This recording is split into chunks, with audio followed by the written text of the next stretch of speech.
Hello, welcome everyone. We've got a great crowd today. So I know Catalina has a lot for us, so let's just get started, and we will, I'm sure, have more joining us over the course of the hour. Good afternoon, everyone, or morning, or whatever, wherever you are, and welcome to the Open Ocean Fall 2020 seminar.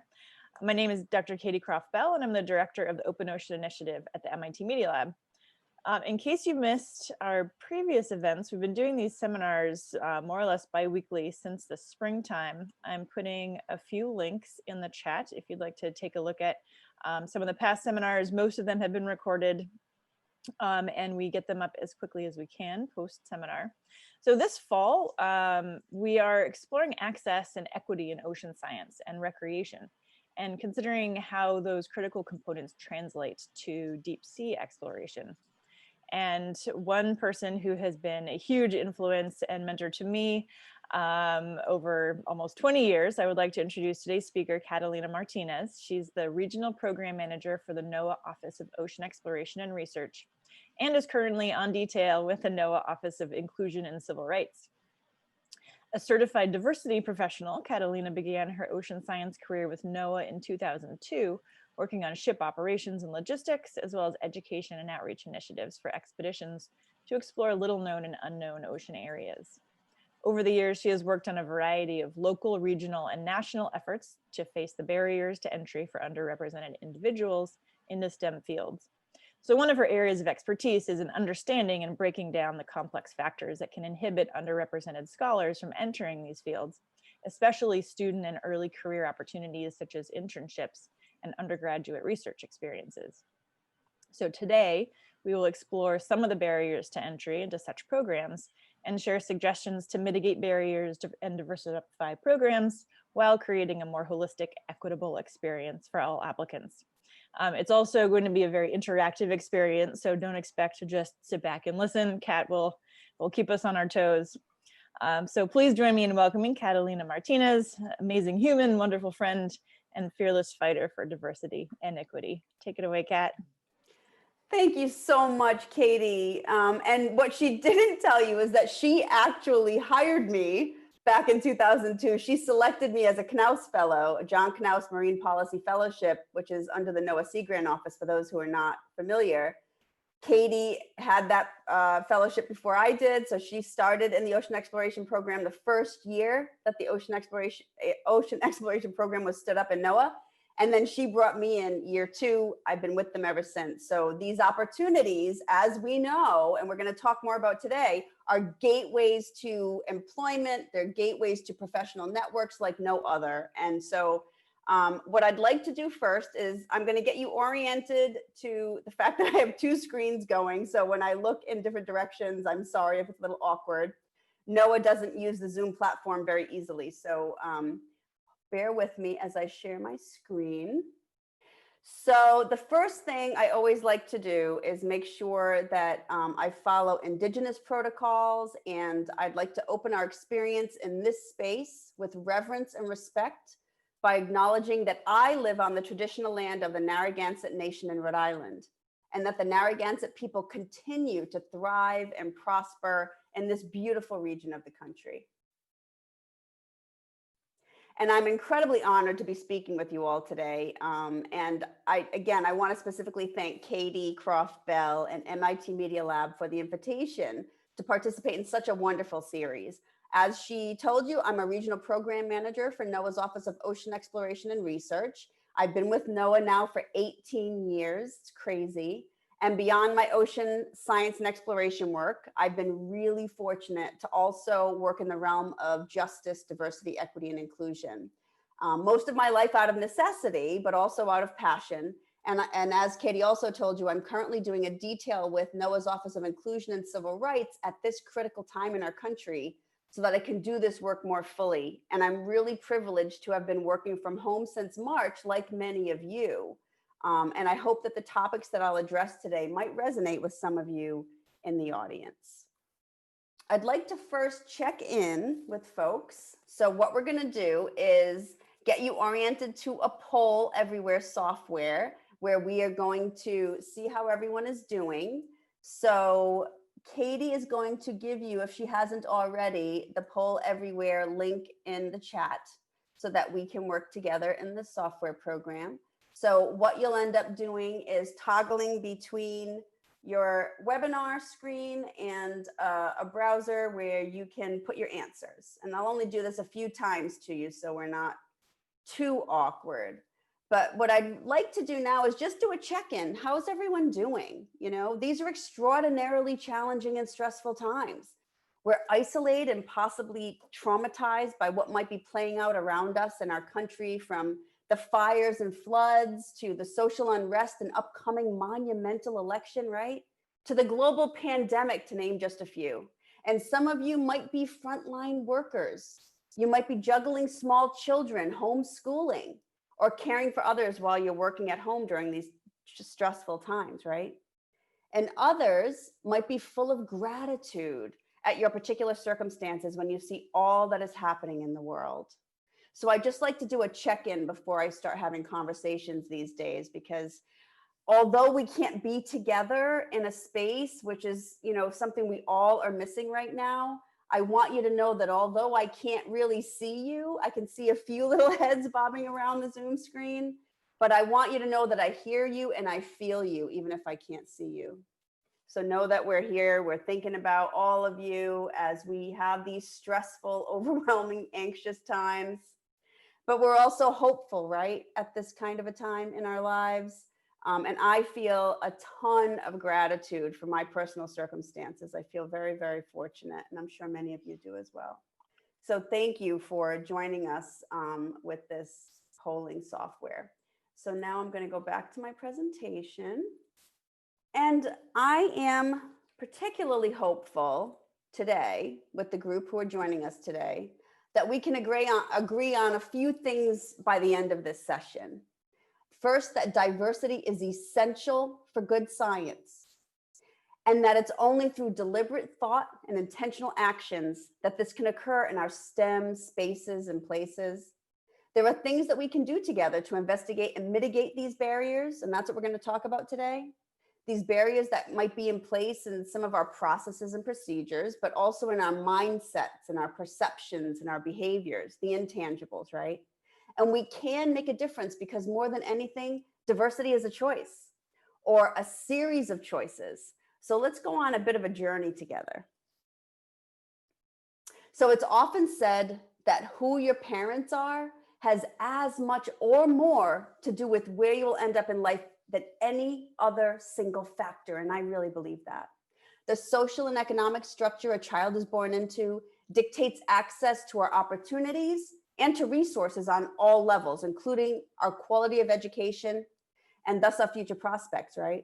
It carves out our identity and it determines this access as well as our chances for success. And as we're well aware, life's circumstances are inherently unequal. And these inherent inequities are important to understand. They exist everywhere in the world, in our own country, even though we have the largest economy in the world, and even within our own communities. And we're seeing these inequities play out in real time in devastating ways with the pandemic and with groups that are disproportionately impacted by police violence. And we know that significant disparities exist in terms of educational achievement and economic status, and that no matter how the data is analyzed, that there's a strong correlation between these factors. So achievement in public education is absolutely not an equal opportunity experience. And it's pretty clear who the majority is, who's at the table with the power and influence to make the critical decisions and discoveries in the STEM world. There's no secrets here, right? And I could be up here all day showing you graph after graph representing the inequities and disparities in the world, but I won't do that to you. I think we all agree that inequities exist in every facet of life and that the chance of birth matters. And we know beyond a doubt that diversity is increasing in the United States and that it's projected, it's the marginalized racial and ethnic groups in the United States who are driving this growth, and that it's projected to continue into the future. And as we just established, race and poverty and educational achievement, among so many other factors, are inextricably linked.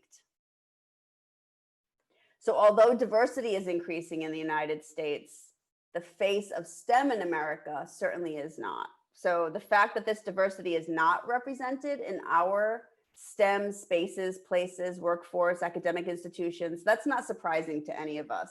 And although we may envision ourselves in particular fields or doing particular things, if we're not represented in those spaces and places, it's really hard for us to get there, and even harder for us to believe that we can belong there. So even if we're one of the lucky few who does get there, do I really have a sense that I truly belong? And is that based on internal factors or the environment, or both?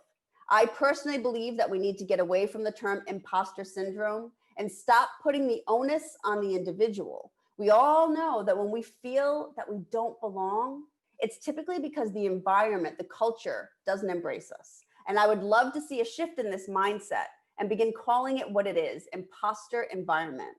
And from the words of a great friend who I stole this slide from, the fish might be sick, but it could just be your water that's nasty, right? So what I'm really interested to know is if those of you participating today have ever felt that you don't belong in an academic or professional space or place. So I am going to go back to the poll. And I hope you'll join me. And let me know, have you ever felt that you don't belong? Yes, often, sometimes, rarely, no, or I own every space I'm in. So I hope you'll join me there. You know, what does belonging really mean to you? How does it feel when you belong, right?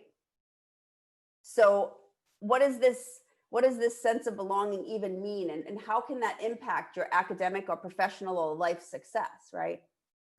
So what I'd like to do is go to an open-ended question. Now you can type in full sentences here. So what does belonging mean to you? That degree to which you might feel connected to a community, feel that you might have some kind of voice or power to shape the dynamic, the culture, the narrative that that particular community engages in on a daily basis. Do you feel valued and respected, right? Do you feel like you thrive there? Can you bring your whole sense of self? Can you contribute fully? Do you have equity in this space, equity of opportunities?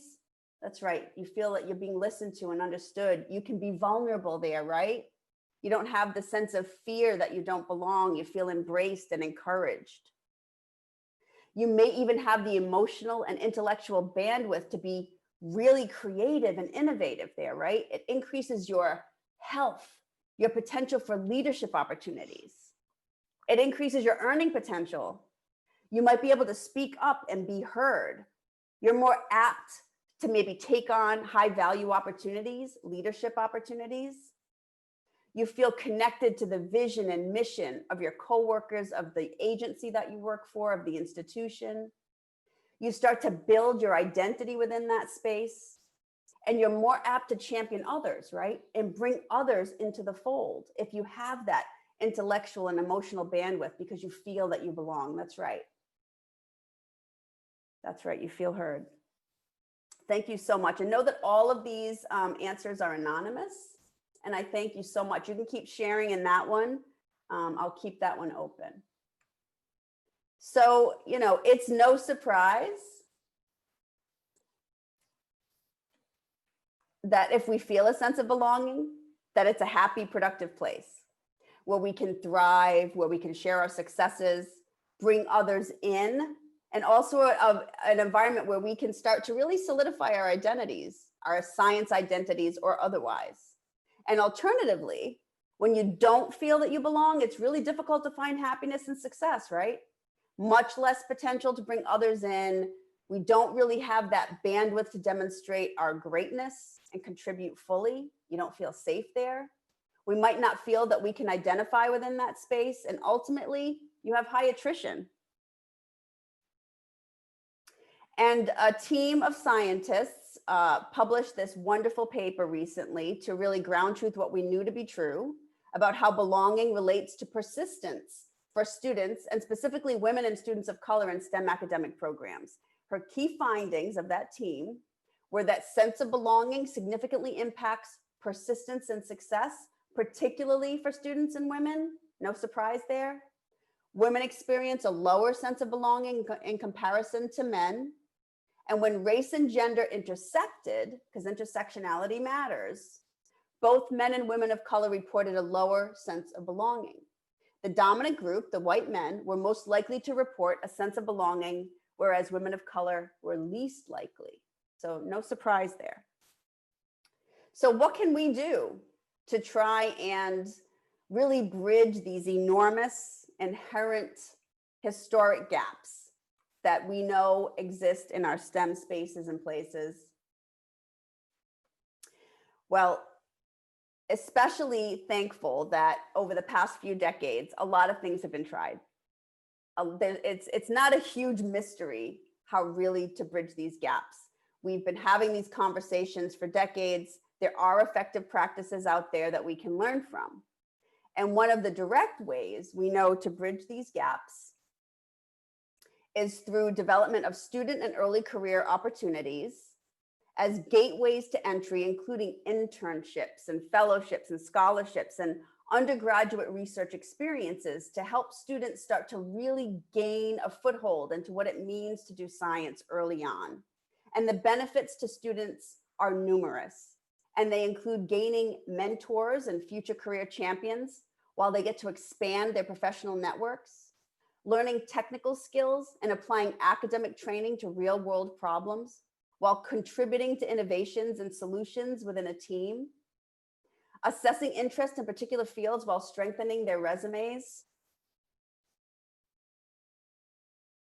and developing those hard and soft power skills, right, that contribute to career and life success, and gaining invaluable insight into organizational culture, structure, and function, while increasing potential for future employment within the agency. I'm in my 18th year, basically because I got in the door through the Knaus Fellowship. Thank you, Katie.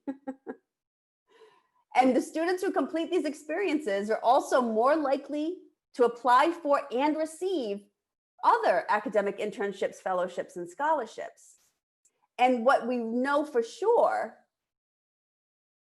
is that experiential opportunities allow students to begin to develop their science identity and sense of social belonging within these fields, within these environments, which, as we just established, is critical for persistence within these fields. And then there are the long-term career and life benefits that aren't really well studied, but they're more we have learned, and thankfully the Office of Education within NOAA did this incredible study a few years ago, and they just published it last year, so give a shout out to them. They're a team that I've been working with on these barriers efforts. We know that what happens when students participate in these experiences is they're more likely to publish in peer-reviewed journals. They're more likely to obtain graduate degrees and go into these programs. They're more likely to attain higher level jobs, which leads to increased earning potential, health and happiness, right? Resulting in these intangibles, that increased health and happiness and broadening their worldviews, their vision of who they can become and where they belong. That impacts their identity. And all of this comes full circle when we get to positions of influence and power and use those positions to lift others up around us, right? In many instances, these benefits remain completely elusive for underrepresented students and scholars, as they are largely absent from a lot of these programs. So the daily realities for some underrepresented students and scholars on college campuses can be vastly different from those from the dominant groups for any number of reasons that we just discussed. As much of this can be tied back to those inherent gaps in the social, the economic, cultural, and political capital, right? And for these reasons, it often takes more effort and resources to reach them. So programs that are designed to bridge these gaps, they have to be targeted and deliberate, they have to be strategic, and they must be assessed for any potential to barriers to entry and inclusion on a regular basis. So with that in mind, I'm sure that many of you who joined us today have some familiarity with one or more internship, fellowship, or scholarship program. And some of what I just spoke about might resonate with you in terms of how these opportunities truly are gateways to career journeys like no other. And in terms of lack of diversity in many of these programs, right? So I'd like to share some of what I've learned over the past 5 or 6 years with a few of the programs that I've worked with to assess some of their processes and procedures for barriers. There are many different undergrad and grad programs within NOAA, but the two programs I have on the screen today are the NOAA Hollings Scholarship Program and the Educational Partnership Program Undergraduate Scholarship. So both are similar in structure in that students apply in their sophomore years, and if selected, they receive 2 years of funding for their junior and senior years of college, as well as federal internships during the summer. Life-changing, right? EPP is specific to minority serving institutions and actually provides 2 federal internships during summers. And as you can see by these photos, their funding mechanisms and their structure, they differ considerably. There are typically between 120 to 150 Hollings scholars selected each year as fundings based on appropriation levels. And EPP selects 8 students each year from minority serving institutions who are part of their program based on their mechanisms and funding formulas. The project I'll talk to you about today is an informal assessment that I conducted with the NOAA Office of Education team on barriers to entry for underrepresented scholars in the Hollings program. EPP's application processes are linked and identical, so students can choose to apply to one or both when they submit their applications if they attend MSIs. I focused on Hollings, but what we learned from this experience can and does translate across many other programs. So although I'll try to speak more generally when I talk about recommendations. So my particular journey into this work began with researching effective models to learn with those with practical experience, designing or revamping programs to recruit and serve diverse student groups well. There are certainly many successful programs of excellence out there. I started with one of the best models that I was familiar with, which is the Woods Hole Partnership Education Program. This program was designed specifically to select for and effectively serve and support a diverse body of students in a predominantly white community. As I'd been involved with this program pretty much from the beginning, I knew that they had a model that we should all learn from. I also learned from the National Science Foundation's Graduate Research Fellowship Program, the GRFP. As their former program manager, Giselle Mueller-Parker, she worked really hard to break down barriers and create a really incredible, inclusive model of success. So I interviewed the program leads for these 2 amazing programs, and I learned a ton.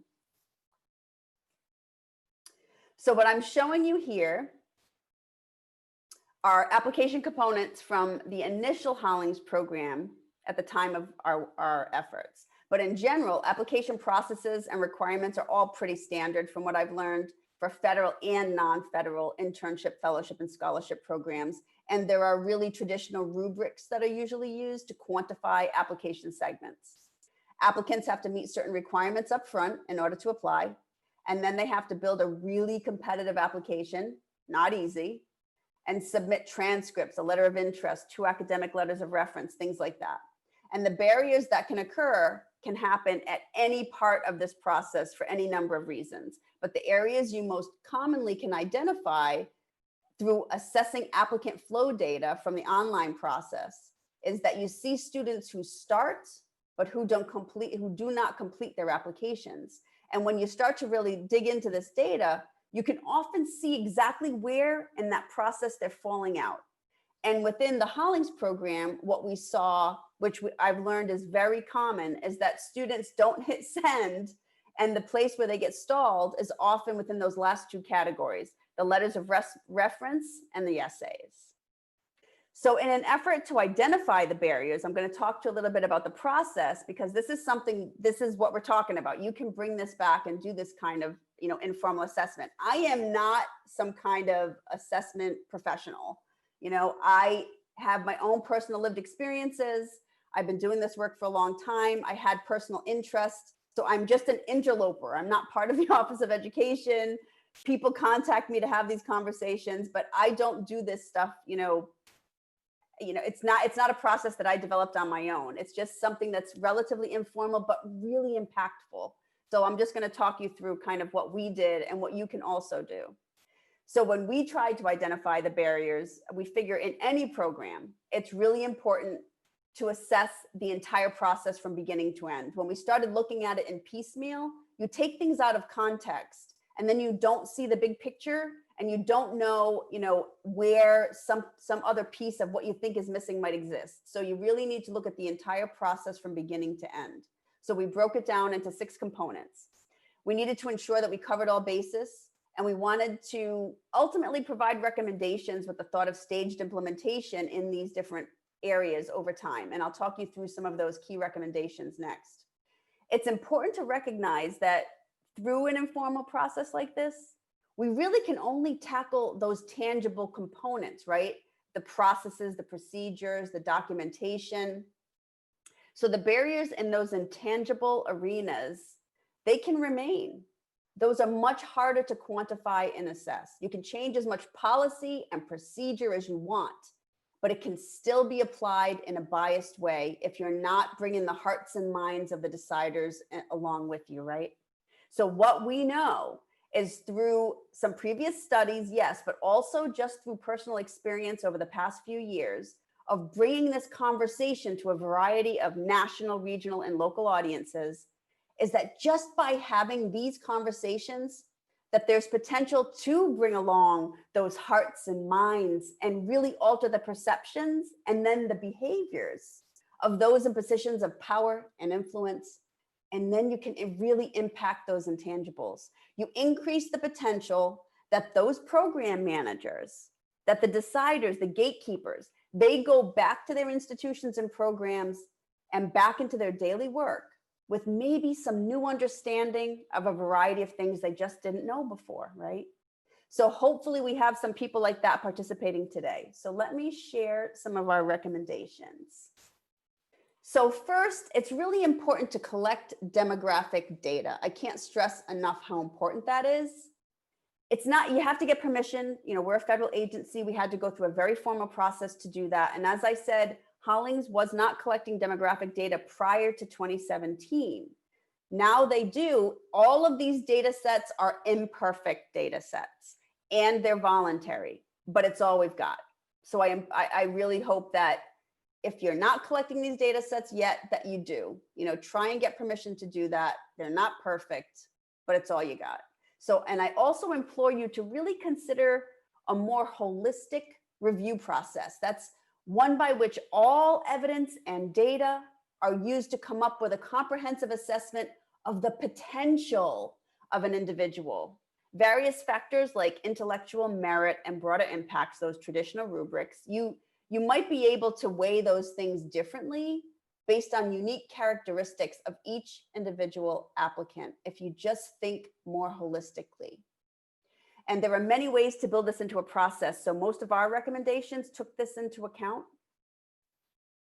Targeted recruitment, that's critical. It's not something that everybody tends to do, although it makes sense, but it's critical to diversify the applicant pool. And you really have to ensure that students are applying from a broad range of academic institutions. Go out to community colleges and minority serving institutions, Hispanic serving institutions, tribal colleges, right? And it might be necessary to develop relationships with academic advisors at these particular institutions where the information tends to reside. Where is that direct connection with the students? And you can ensure that these recruitment efforts also reach students through conferences and other organizations that specifically serve underrepresented scholars, such as SACNAS, the Society for the Advancement of Chicanos and Native Americans in Science, or ACES, American Indian Science and Engineering Society. There are many other venues as well. Proper guidance on the application requirements is also critical, as underrepresented scholars don't always receive the same level of grooming and guidance as their majority counterparts, and they may not be part of the same networks on campus. That is typical. There's a great need to develop guidance products to try and bridge these gaps. You can do things like host workshops at national conferences and maybe post short on-demand guidance videos on your website. And I know that NSF does those things really well. They've found real effective ways to do that. And we know that many more students start but don't complete their applications. So if you could figure out a way to identify those students early on, you could then maybe reach out to them and identify what the barriers are and try to bridge them on that front as well, right? Early intervention. And from the Hollings applicant flow data, it was clear that the expectation of 2 letters of recommendation from professors was a really steep ask. Imagine being a sophomore on a college campus where you might be falling through the cracks. You barely know who your academic advisor is. You're going into these 200-person enormous STEM classrooms like 101s. And somehow by the time you're a sophomore, you have this expectation for you to be competitive, that you've made good enough relationships with 2 professors on campus by then that you could ask for letters of recommendation. That's kind of a steep ask, especially if you're not receiving early intervention, grooming, and guidance to understand how important it is to build those relationships, right? So what we did is we worked with the team and the Office of Education to change that one requirement. So then they asked for 1 letter of recommendation from a professor, and then 1 from anyone else who could speak to that student's academic or career motivation. Could be a TA. They are the direct connection to the student often, right?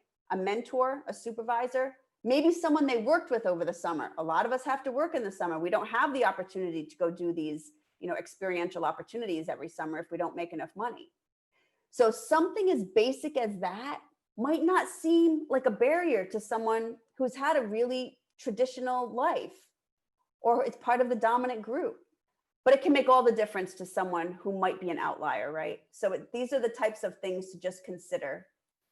And it goes without saying that something critical to a holistic review process is to ensure diversity in your reviewers and your panels.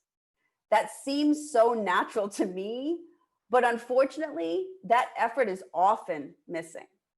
Program managers struggle to get enough reviewers. I hear this repeatedly, let alone have the time, the effort, or the resources to put into broadening their pool. And reviewer training and guidance is also essential, but it's also often lacking or not done very comprehensively. So we tried to really come up with some suggestions to try and build this in without it being such a huge lift for the program, such as, again, developing some on-demand guidance videos or adding more detailed written guidance to the documentation that you share with your reviewers or your panelists, right? We've worked on some of that as well. And then at the end, you can really get creative in your final selections to incorporate things like broadening participation into the outcomes. If you want a different outcome, you have to make different choices, right? And that final selection is an area where you can get creative. We also determined that it's really essential to provide constructive feedback to all applicants, not just those who are grouped into those high-level categories at the end. This, again, is sort of, bridging that grooming and guidance gap for these students. It helps them receive some guidance and feedback on how to develop a more competitive application the next time. And I've been really fortunate to have the opportunity to ground truth some of our findings through direct interactions with students and young professionals in a variety of settings, including at the UCLA Center for Diverse Leadership in Science, and through my residency with the Ocean Discovery Institute in San Diego last year. And there weren't any real surprises. There are lots of barriers based on inherent inequities that are not too difficult to identify if you have some of those lived experiences yourself. So there weren't any real surprises, but it was really, really rewarding to be able to talk with different groups and learn from them directly. And I have to say, it's been insane the past couple of years, really amazing. I've been able to experience some direct and then some not so direct impacts of sharing this information. I've had programs contact me from inside of NOAA, outside of NOAA. I can't keep up with the interest. They all want to consider the unique framework of their particular program, what their unique challenges are, because there can be very specific challenges based on your model, your frame, how you manage your program, where your funding comes from, what kind of control or lack of control do you have over making changes, right? And so they've had me speak to a variety of different groups to try and talk some of this through. Now, I've also had this amazing experience at the Ocean Sciences meeting. I can't believe it was only in February. Can you believe right after that we got locked down and I've been home ever since. But at the Ocean Sciences meeting, when we were all still able to gather together, I had multiple experiences with people I had never met before approach me and tell me that they had seen me talk at a conference or, or heard me speak during some event around this barriers work, and that they brought the information and the recommendations back to their home institutions. And I even had one person come up to me and tell me that they developed a brand new program with all the recommendations in place at the front end, right?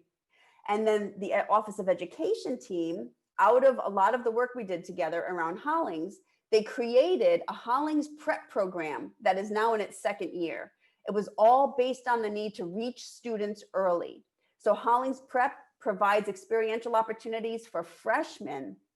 Then you get them early, you get to groom them, you get to give them that guidance, you give them an experiential opportunity early, and they understand the importance of networking and building relationships, and all of those benefits we talked about start early for them. So I think it was very forward thinking of the Office of Education to do something like that. And it's heartening to know that having these conversations makes a difference, right?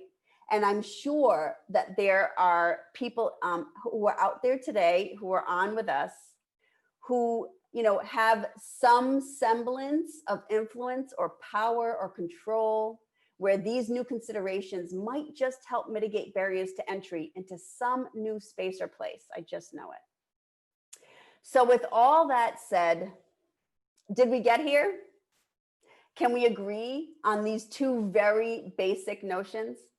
That diversity is essential, and that it's a choice or a series of conscious decisions to do things differently. First, we have to accept that it will take more effort and resources and a great deal of commitment to reach groups we have yet to reach. That is absolutely true. And that all efforts really have to begin with honest conversations, and that's scary, I know. But let's do it anyway. Walk towards your discomfort. With all that's happening in the world, if we are not uncomfortable yet, then it's beyond time to get there. Look around you. Who's not at the table? Who's not walking through the door? Who's missing from your orbit of influence and power? What perspectives are not being considered? What brilliance and innovation and ideas and solutions are we completely missing out on? How can we expect to be public servants when we don't represent the demographic of the public we serve? So to wrap this up, this year's most honest national reckoning around systemic inequities and disparities in the United States may have a twisted silver lining. I recently heard the term productive apocalypse to describe how this elevated national consciousness may be just the catalyst needed to truly reimagine a more equitable world moving forward. Whether this results in a wave of change remains to be seen, but I am cautiously optimistic given what I've experienced over the past few months. My hope is that those of you who decided to join us for this conversation today intend to participate in this reimagining. And maybe we go one step further and have as our ultimate goal, justice.